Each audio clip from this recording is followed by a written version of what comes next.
जय श्री राधे कृष्ण भक्तों। आज हम आपको कार्तिक मास का 8वां अध्याय सुनाने जा रहे हैं, जिसमें कार्तिक मास के उद्यापन की विधि बताई गई है। नारद जी बोले, हे राजन, अब मैं कार्तिक के व्रत की संक्षेप से उद्यापन विधि सुनाता हूँ। व्रत पूरा होने के फल मिलने और विष्णु भगवान की प्रसन्नता के लिए कार्तिक शुक्ल चतुर्दशी को उद्यापन करें। तुलसी जी से सुशोभित एक चारों द्वारों का सुंदर मंडप बनाकर तोरण बंधनवार बांधकर फूलमाला आदि चमर आदि से सजावे। मंडप के चारों द्वारों पर मिट्टी के पुण्यशील सुशील जय और विजय भगवान के द्वारपालों को बनाकर उनका पूजन करे। फिर तुलसी के चारों ओर अनेक रंगों से सुशोभित सर्वतोभद्र चक्र बनावे।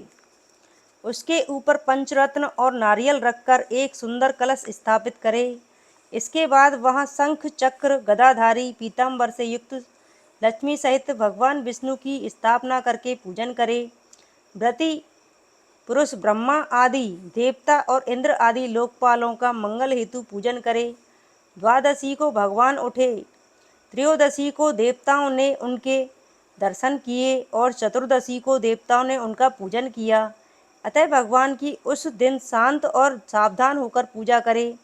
गुरु की आज्ञा प्राप्त करके भगवान विष्णु की स्वर्णमयी प्रतिमा का पूजन षोडशोपचार से करे और विविध भोग अर्पण करे।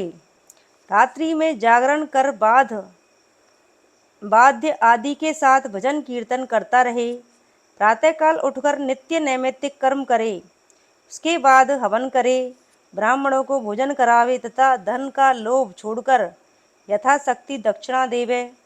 जो विधि पूर्वक इस वैकुंठ चतुर्दशी का व्रत करता है, तो वह इसके व्रत मात्र से वैकुंठ धाम को पाता है। इस वैकुंठ चतुर्दशी के महात्म्य को देवता और शेष जी 100 वर्ष में भी नहीं कह सकते। जो प्राणी भगवान चक्रपाणि के जागरण में भक्ति पूर्वक आंगन में गायन और नृत्य करते हैं, उनके जन्म जन्मांतर के पाप नाश हो जाते हैं और उनको सहस्त्र गौ के दान का फल मिलता है। जो वासुदेव भगवान के सम्मुख भजन कीर्तन आदि करता हुआ जागरण करता है अथवा उनकी लीलाओं का पाठ करते हुए जागरण करता है और वैष्णवों के मन को आनंद देता है, उसे पूर्ण मुक्ति मिल जाती है। जो मुँह से वृथा की बकवाद नहीं करता है, उसका पुण्य दिन प्रतिदिन कोटि तीर्थ यात्रा के समान हो जाता है। तदनंतर पूर्णमासी के दिन स्त्री सहित 30 अथवा एक ब्राह्मण को अपनी सामर्थ्य के अनुसार निमंत्रण दें, क्योंकि इसी दिन श्री भगवान विष्णु मत्स्य रूप में उत्पन्न हुए थे। अतः इस दिन किया गया होम जप और दान अक्षय फल देने वाला है। अतः उनको प्रसन्न करने के लिए इस स्थिति में उन ब्राह्मणों को खीर आदि अन्न का भोजन करावें तथा अतो देवा इन मंत्रों से तिल और खीर का हवन करे। तत्पश्चात ब्राह्मणों को यथाशक्ति दक्षिणा देकर और नमस्कार करे। फिर विधि पूर्वक भगवान का पूजन करे।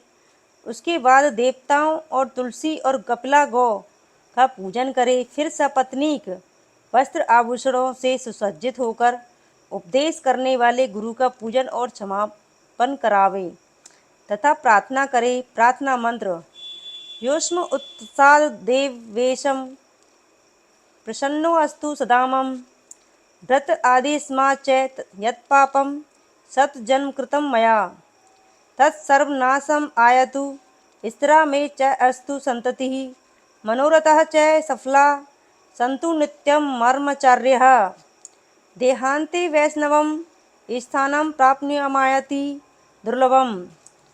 आपकी प्रसन्नता से भगवान मेरे ऊपर सदा प्रसन्न रहें और इस व्रत से मेरे 7 जन्म के पाप नष्ट हों जाएं।